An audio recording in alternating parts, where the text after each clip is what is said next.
जयपुर के बिड़ला सभागार में उस समय नजारा देखने लायक था जब गुरु और शिष्य का मिलन हो रहा था। इस दौरान गुरु और शिष्य दोनों भावुक नजर आए। मौका था राज्य स्तरीय शिक्षक सम्मान समारोह का।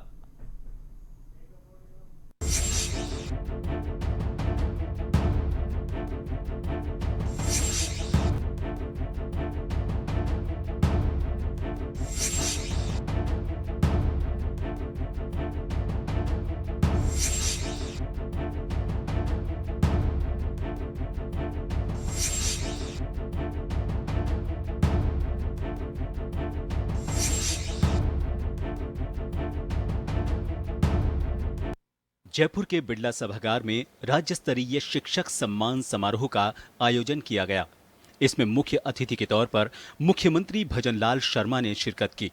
इस दौरान मुख्यमंत्री के सबसे पहले गुरु या फिर यूं कहें कि पुराने जमाने के पट्टी पुजाने वाले गुरु सामने थे। मुख्यमंत्री मंच से उठकर अपने गुरु के पास पहुंचे और उनके चरण छुए।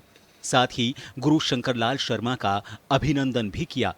मुख्यमंत्री ने इस दौरान कहा कि उस दौर में जब बच्चे स्कूल नहीं जाते थे तो गुरु घर पहुंच जाया करते थे और बच्चे को स्कूल भेजने के लिए अभिभावकों को कहते थे। मुख्यमंत्री ने इस दौरान अपने गुरु को अपने मंच पर साथ बिठाया। शिक्षा मंत्री मदन दिलावर ने भी गुरु शंकरलाल शर्मा के पैर छुए। गांव में क्योंकि खेती का काम होता था और घर वाले भी बजाय पढ़ाई के खेती के काम पर ज्यादा फोकस करते थे, तो फोकस करते थे। मैंने गुरुजी को कई जगह देखा। इनसे पहले भी जो गुरुजी थे, बाद में गुरुजी थे, वो भी देखे कि वो समय निकाल करके उनके घर जाते थे और घर जा करके कहते थे पिताजी से, दादाजी से, और कहते कि बच्चे को स्कूल नहीं भेजा आपने। कि नहीं गुरुजी, आज ज्यादा काम था मां साहब, घर में काम चल रहा है खेती का, इसलिए इसको नहीं भेजा। इतनी चिंता करके उनको कहते थे कि नहीं, खेती के काम और 2 दिन बाद हो जाएगा, लेकिन इस बच्चे को आप पढ़ाई के लिए भेजो।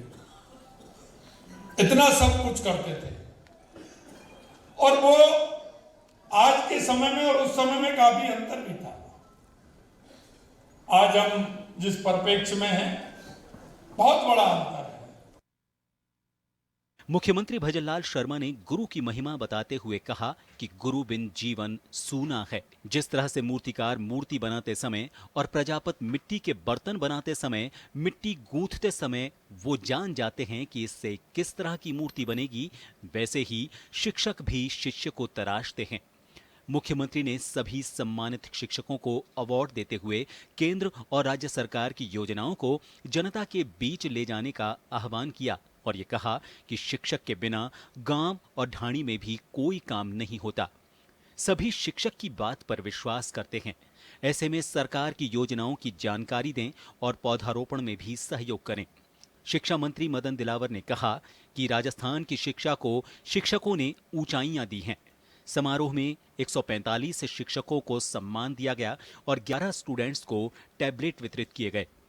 राष्ट्रीय शिक्षा नीति 2020 21वीं शताब्दी की पहली शिक्षा नीति है, जिसका लक्ष्य भारतीय परंपराओं और सांस्कृतिक मूल्यों के आधार को बरकरार रखते हुए देश के विकास के लिए अनिवार्य आवश्यकताओं को पूरा करना है। राष्ट्रीय शिक्षा नीति 2020 की चौथी वर्षगांठ, ये 19 जुलाई को होता है, चौथी वर्षगांठ पर माननीय मुख्यमंत्री जी के निर्देशन में 22 से 28 जुलाई 2024 को शिक्षा सप्ताह का आयोजन किया गया। इसका उद्देश्य नवाचार की भावना को विकसित करना, मातृभाषा में शिक्षण पर जोर व तकनीकी सशक्तिकरण का सदुपयोग करना था। समाज का बहुत महत्वपूर्ण अग्रणी अंग है और शिक्षा के बिना हम जीवन जी नहीं सकते। और ये वो शिक्षक है, उस परंपरा के शिक्षक हैं जिनको स्वामी विवेकानंद जी को रामकृष्ण परमहंस ने खड़ा था, समर्थ रामदास गुरु जी को शिवाजी को खड़ा था। ऐसे अनेक हमारे प्रेरणा रहे जो इस परंपरा के हैं। उसी परंपरा के यहाँ राजस्थान में वर्तमान पूज्य गुरुजन हैं, उनको फिर बधाई देता हूँ। मुख्यमंत्री ने शिक्षकों की खुले मन से सराहना की और ये कहा कि राजस्थान में शिक्षक बहुत योग्यताधारी हैं, क्योंकि कई परीक्षा देने के बाद ये बनते हैं।